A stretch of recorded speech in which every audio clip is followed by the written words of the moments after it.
You ask the question, why are people satisfied? Why are people first so confident, they're Muslims, they're so confident they're going to go to paradise? And why are people so satisfied with just going to paradise? By name we are. By faith we are not. By faith, if the Sahabis were to see the faith of 2 billion Muslims, if the 2 billion Muslims see the faith of the Sahabis, majority will say that they are crazy. This is not Islam. Not crazy as in, oh wow, you guys are amazing. No, why? This is not Islam, they are going to say. Don't you see so many scholars, they already pronounced takfir on Sahabis? Millions are following them too. Not talking about Shias too. Ahli Sunnah, those who are calling themselves that. Those are calling themselves Ahli Sunnah, a Wahhabi kind. Or they're judging this Sahabi, saying this one is low, this one is this, and this like that. This one is wrong.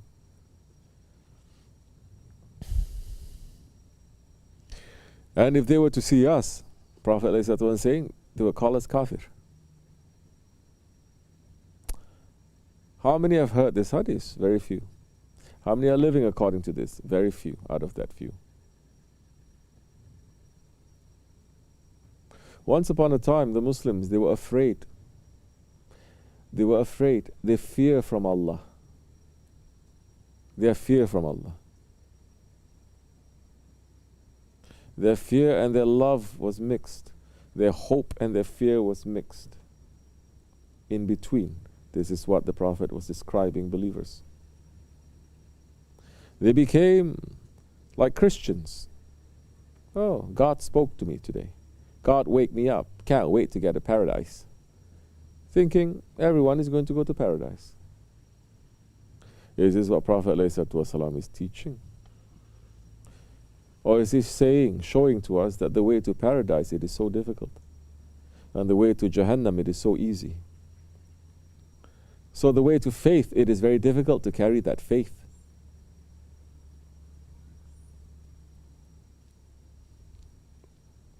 So whose faith are you carrying? If you're carrying the faith of hypocrites, it's so easy. Don't you know hypocrites can say, I'm Muslim. Do you pray? No. Do you fast? No.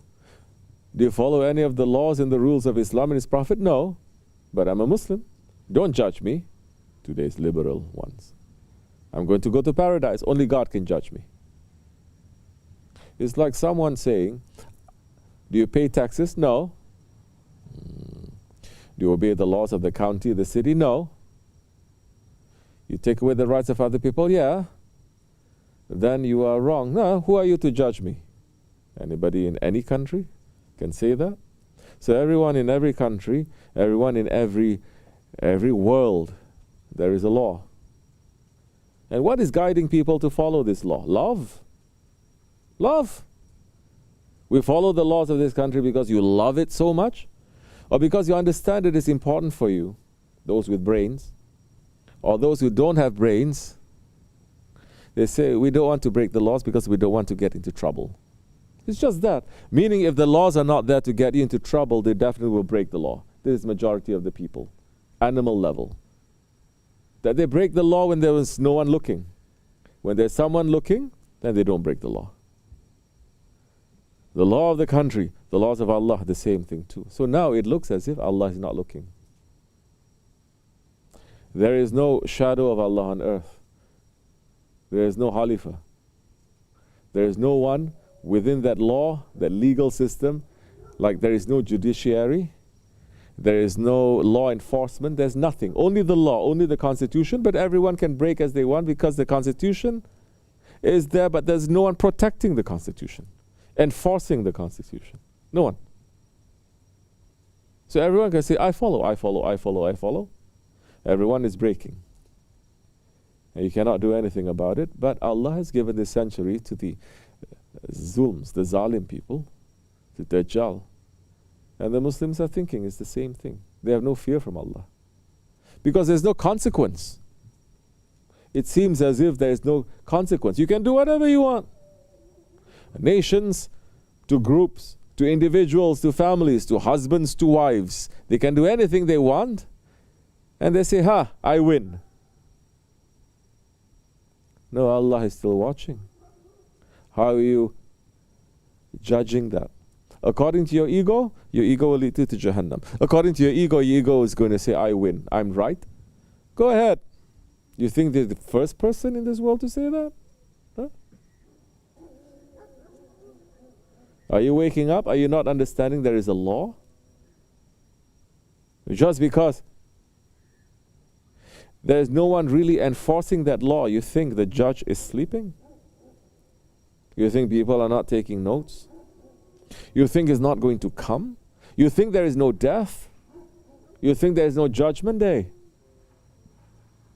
There is no more fear. There's no more fear. Everyone is doing as they want, as they like. There's no fear and there's no consequence. But you need to be, what is a man knowing what is right and wrong?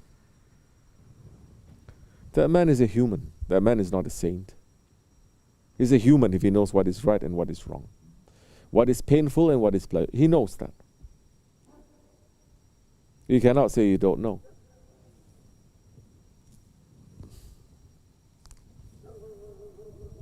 And what is a man who is doing anything that he wants to do, knowing what is right and what is wrong? What is that man who is just taking away the rights of others just to make sure that his rights, according to his ego, they are fulfilled? That man is worse than an animal. That man's ego is more dangerous than all the shaitans and all the animals and all the wrong ones in this world, because that one can destroy everything. He has the capacity. With that anger, he can destroy everything. With that jealousy, he can destroy everything. With that heedlessness, he will destroy everything.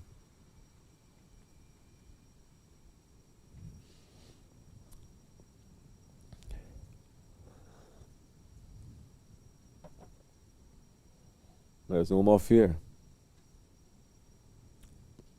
It doesn't mean there's no consequence. Everything you do, there's going to be a result from that. And when you enter the tariqat, to know definitely there's going to be a result, for you to become more responsible. Then when you do something wrong, immediately, you're not going to be angry, you're not going to be arrogant and stubborn and say, I'm right. You know you did something wrong, you know. Go into sajda and ask for forgiveness.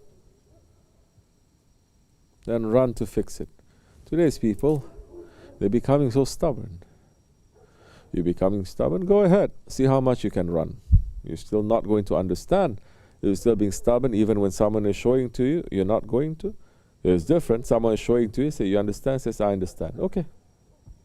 Even if that one is wrong and he's saying, I understand, we cannot say too much.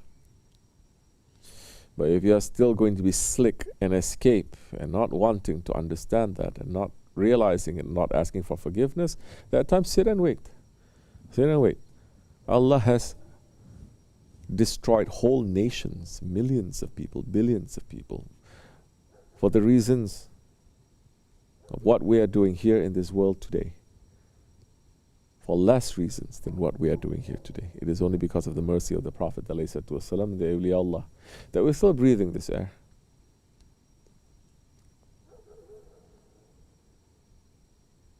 This proudness, something that Wahhabism is putting to everyone. Proudness. Sure, you're proud. Nobody can tell us nothing. Proud means I'm number one, not you. Or everyone is number one, but I'm more number one than you. Don't you know that one is saying? Asking this other idiot, people say you are Mahdi. And this one, tongue is split. The one who gives guide, I can call myself Mahdi. And this one says, oh, you are Mahdi, I'm also Mahdi. Everyone is guiding. So everyone becomes, subhanallah. Everyone becomes that. Because you can get away with saying things like that, because there is no system. There is a system in every country. Can you go around saying, I'm president? or going around to say I'm a judge, or go around saying I'm this or I'm that, that doesn't fit you, you be called an imposter. And you're doing the work that you're not qualified for.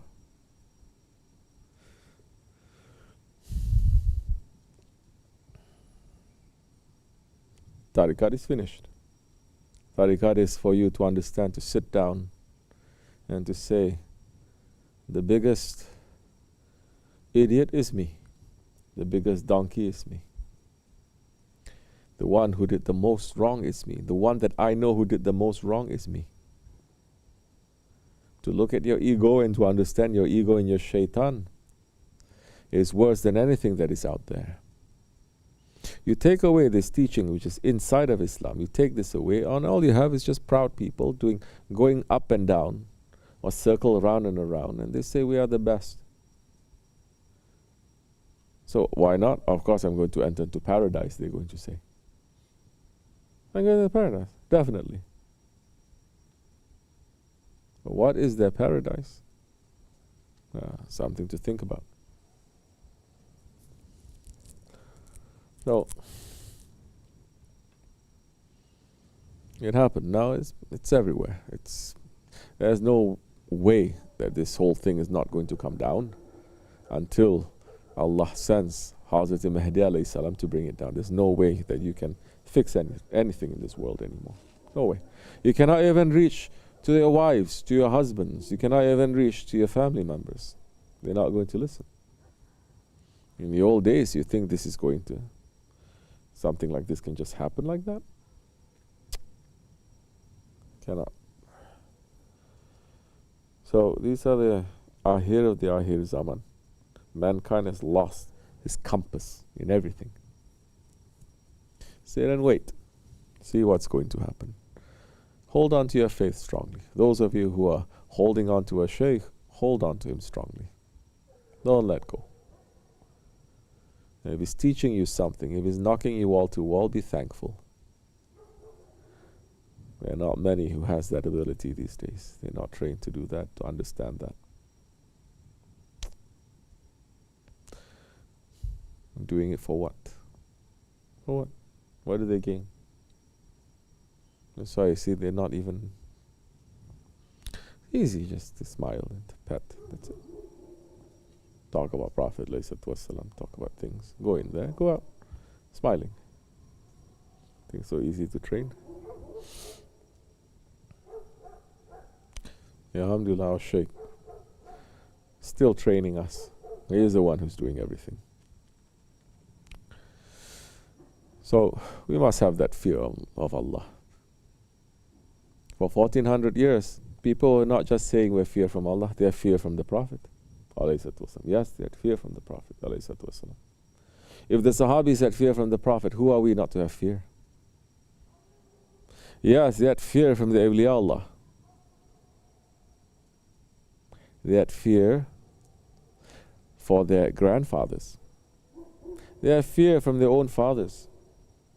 Even when there's no one there, they fear because Allah is watching them. Something inside is kicking in to say, no, you shouldn't be doing this. All of that is taken because the whole system is taken, the whole tariqats is taken, the whole manners is taken. There is no modesty, there is no ilm, there is no shame. It's taken. People in the old days, they say, oh, I remember one time. And this is common amongst the Muslims. Huh? There's one kid, he was going to go to college. Okay? This happened, let's say, 40 years ago, 30 years ago, let's say. And relatives were calling to congratulate him. Because in those days, maybe it's very rare, 30 years ago. And so this one, the father is listening to the son's conversation with the relative. And saying, relative saying, oh, so when are you going to start? Oh, I'm going to start, let's say, in September, like this. And the father saying, speak with your voice, with your words. Speak more subtly. Speak with a little bit more, let's say, the padding. Don't just say direct. Meaning the Father is saying, speak humbly. Common thing. When you're starting school, I'm starting school. When you go to university, I'm going to university September. Father says, speak humbly. You understand? Not even just to say it like that. So in the old days, people, they get shy and shame if somebody says, oh, you went to college. They get shy and shame. Oh, you are a scholar. They say, no, I'm not. Oh, you're a smart one. No, I'm not. They get shy and shame when any attention is given to them that shows that they are high. They get shy and shame because they say Allah is high. They get shy and shame from Allah. They say, no, I'm nothing. Or they say, Astaghfirullah. Who am I compared to so many other people? Today, you know a couple of words in Arabic, you're already making fatwa. You see a couple of videos here and there, you already think that you are Mahdi. And the whole world is pushing for people to be like that. Now, are we saying everyone is now going to be like this? Oh no, I'm the worst one. No, you have to be balanced. Especially if you live in a country that is different like that. But inside is something else. You must know, just like Firaun, daytime he's declaring himself Lord. Nighttime at least he's sitting in his house, in his private room, by himself in the dark between him and Allah and asking Allah for forgiveness. That's what Firaun did. Saying, forgive me, Ya Rabbi, I'm not Lord. You are Lord. You are the highest Lord. I'm just an idiot. But I have to be like that in front of my people. At least Firaun was doing that. How many of us were doing that? You have to sit down night and say, Astaghfirullah, I did so many wrong things today. Begin with that, even if you don't mean it. Begin with that. Later you have to say, I did wrong in this. Later you must say, I could have done better in this. Who is doing that? If you're doing that, you have a gauge inside of you that will stop. You by yourself, you will read that gauge and say, oh, I step out of line. Zzz, zzz, zzz, zzz. You know, these cars sometimes in this age, they're very smart cars. You're driving. If you go into the divider, the car itself starts shaking, zzz, zzz, zzz, saying you're in the divider. Even if you're sleeping, you're talking, it's moving like this. You go to the other side, zzz, the car is moving. That is a car that we make in this Akhir Zaman. What about this that Allah subhanahu wa ta'ala has built? That He made all the angels to bow down to. You think we don't have any of those gauges to tell us something is right, something is wrong, something is off, something is on? We do. But then, if you allow that shaitan to get inside your engine and to pull out everything, of course it's not going to work so well. Then it's going to take some time that you're going to meet one man of Allah that is going to fix it one by one. Circuit by circuit. It's going to take time.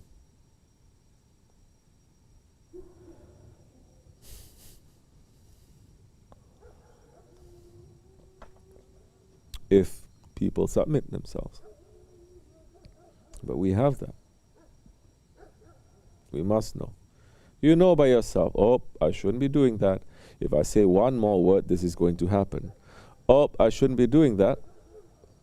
If I say one more word, good things are going to happen. You know that.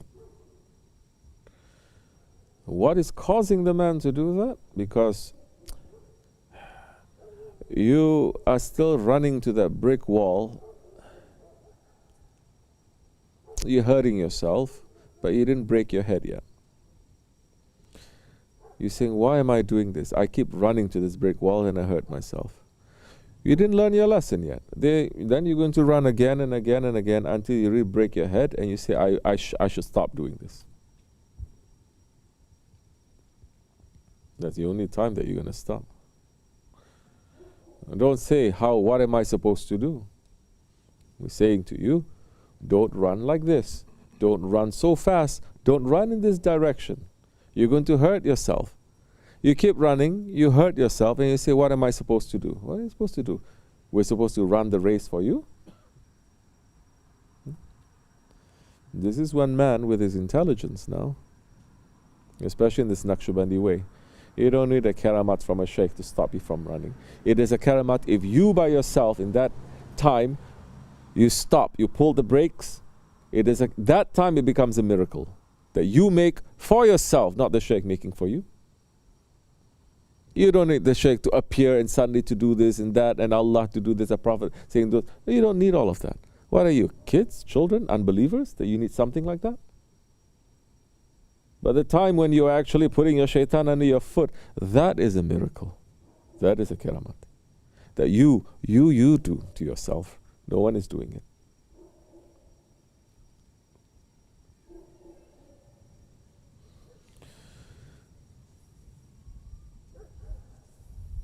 You must have fear.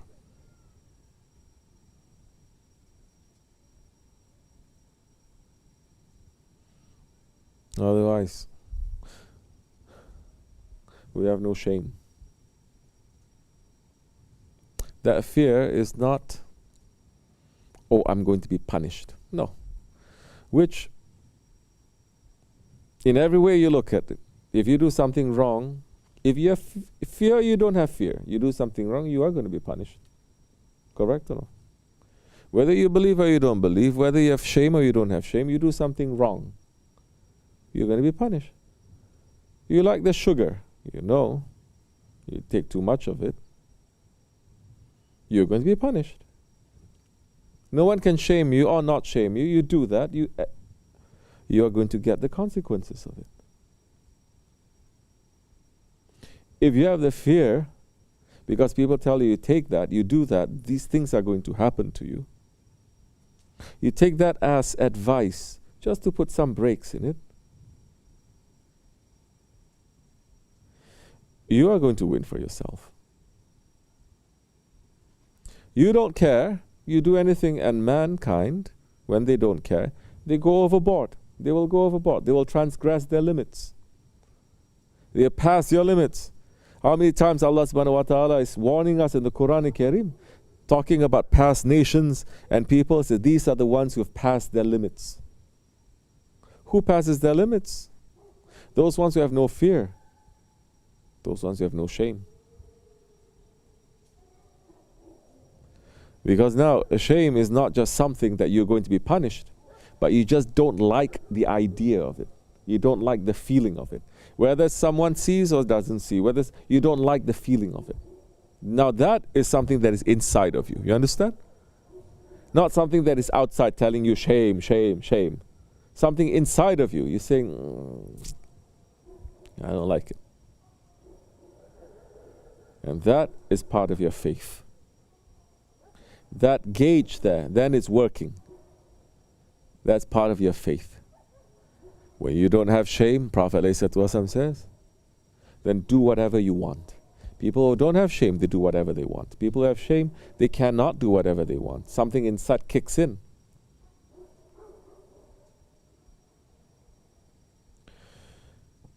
We should wake up. You and me. May Allah forgive me and bless you. May our Shaykh rise higher and higher. May his feet always be on our necks. May we become sincere ones. May we be surrounded by sincere ones. May hypocrisy come out. May we always be in the protection of the awliya Allah, dunya and akhirat. May we be useful for the deen, for the haqq, for the ummati Muhammad alayhi salatu wasalam. May Allah show us more mercy. For the sake of Sahib al-Saif and Sultan al-Awliya al-Fatiha. Amen.